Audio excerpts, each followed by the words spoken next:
$11,000? Stop, don't believe everything you hear about the BYD Seagull. Everyone says it's just a cheap electric car. They are wrong. This is the BYD Seagull 2026, and in this BYD Seagull review, we are going to prove why this mini EV is terrifying Toyota and Ford. We are going to expose the real BYD Seagull price, test the Seagull 2026 range limits, and answer the one question that matters. Is this the most affordable electric car, or just a cheap trap? The answer is not what you think. Let's drive. Let's start with the outside. It's a small car, a city car. It's about 3.7 meters long, slightly shorter than a Mini Cooper. The design? Sharp, modern.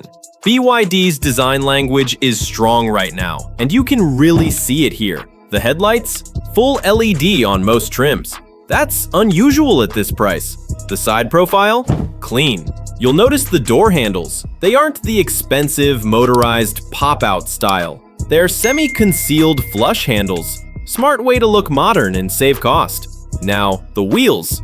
15 or 16-inch alloys. They fit the car well. Nothing too fancy, but they don't look cheap. Around the back, you get a full-width LED light bar. Another feature that makes the car look way more expensive than it is. Build quality? Solid. Panel gaps? Consistent. It doesn't look like an $11,000 car. It looks like a $20,000 car.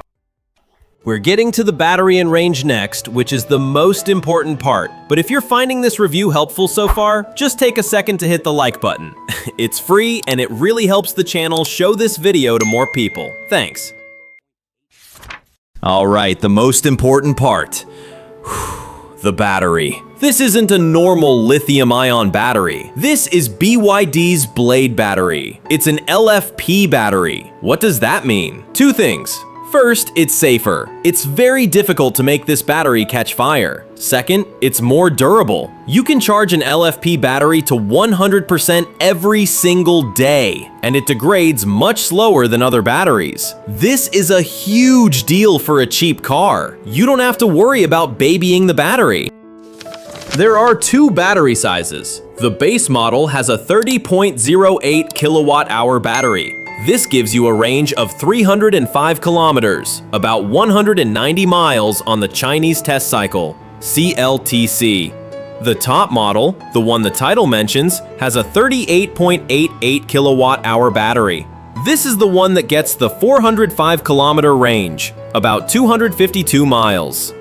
Now, we need to be realistic. The CLTC test cycle is very optimistic. In the real world, with highway driving and air conditioning, you won't get 405 kilometers. You should probably expect closer to 320 or 330 kilometers, about 200 miles. But let's be honest, 200 miles of real-world range in a car that costs this little? That is excellent! It also supports DC fast charging. BYD says it can charge from 30% to 80% in 30 minutes. That's fast enough for a quick top-up on a longer trip. For home charging, it will just plug into a standard wall outlet or a level 2 charger and be full overnight. Okay, the $11,000 price. The Seagull starts at around 73,800 yuan in China. That's about 10,200 USD. The 405 kilometer range model is 89,800 yuan, which is about 12,400 USD. So the under $11,000 is for the base model. But even the top model is incredibly cheap. But that's the price in China. This is also why BYD is renaming it in some countries. In places like Brazil and Mexico, this car is being sold as the BYD Dolphin Mini. Why? To position it as a premium small car, not just a cheap car. And in those markets, it costs more. In Brazil, the Dolphin Mini launched at around 100,000 reais. That's almost $20,000 USD.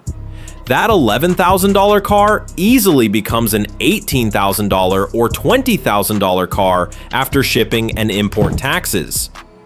Is it still a good deal at $20,000? Honestly, yes.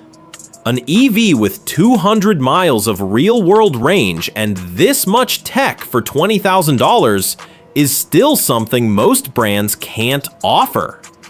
Then there is reliability. This is the big unknown. The Blade battery itself should be one of the most reliable parts of the car. But what about the rest of it? The motor, the screen, the electronics. BYD's reputation has improved a lot, but this car is built to a very low price. We just don't have 5 or 10 years of data on how these cars hold up. That is the risk you take. So what is it like to drive? Let's be very clear. This is not a performance car. The motor is small. It has 55 kilowatts, which is 74 horsepower, and about 135 newton meters of torque. It's not fast. The 0 to 100 kilometers per hour or 0 to 60 miles per hour time is not the point. It's around 13 seconds. But in a city, that doesn't matter. What matters is 0 to 50 kilometers per hour, 0 to 30 miles per hour. And because it's electric, it's instant. It feels quick off the line. It's perfect for gaps in traffic. The ride is comfortable. It's designed for city streets, so it handles bumps and potholes pretty well. It's not a sports car, so it leans a bit if you take a corner too fast. But it's predictable and easy to drive. And it's quiet. Very quiet. It's a simple, easy, stress-free car for getting around town. Okay, the interior. This is where you usually find the cheap parts. And yes, the materials are mostly hard plastic. On the dash, the doors, it's all plastic. That's how you save money.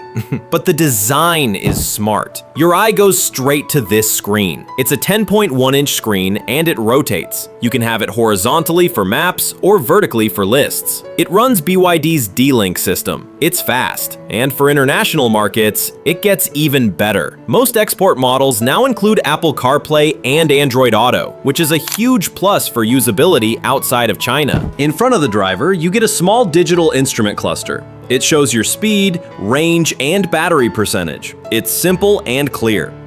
The steering wheel feels decent. It has media controls on it. The seats are one-piece sport-style seats. They are surprisingly comfortable.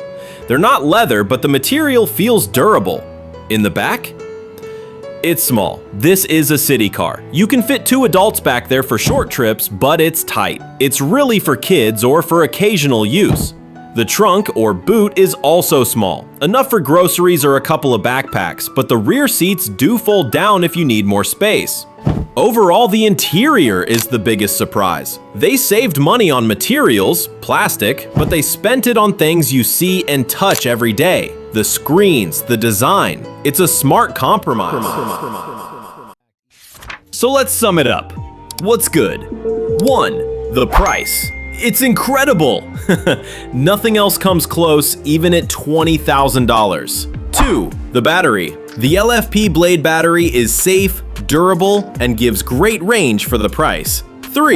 The tech. The rotating screen and international CarPlay make it feel modern. What's bad? 1. The size. It's small. The back seat and trunk are tight. 2. The power. It's not fast. It's for the city only. 3. The availability. You can't buy it in America and it's much more expensive outside of China. 4. The unknowns. Long-term reliability is still a question mark. So, my final thought on the BYD Seagull, or Dolphin Mini. I think this is the most important electric car released in the last 5 years. It's not the fastest, it's not the biggest, but it proves that affordable, practical, and modern electric cars are possible. This is the car that millions of people have been waiting for. It's the car that puts pressure on every other automaker in the world. Companies like Ford, VW, and Toyota are looking at this car and they are worried. They should be. Now it's your turn to decide. Imagine this car priced around $18,000. Would you go for the BYD Dolphin Mini or stick with a pre-owned Toyota Corolla or Honda Civic? Share your thoughts in the comments. I'd love to hear your choice. And if you enjoy straightforward, no-nonsense reviews of the most exciting cars worldwide, don't forget to subscribe to Behind Steering Wheel. Thanks for tuning in, and I'll catch you in the next video.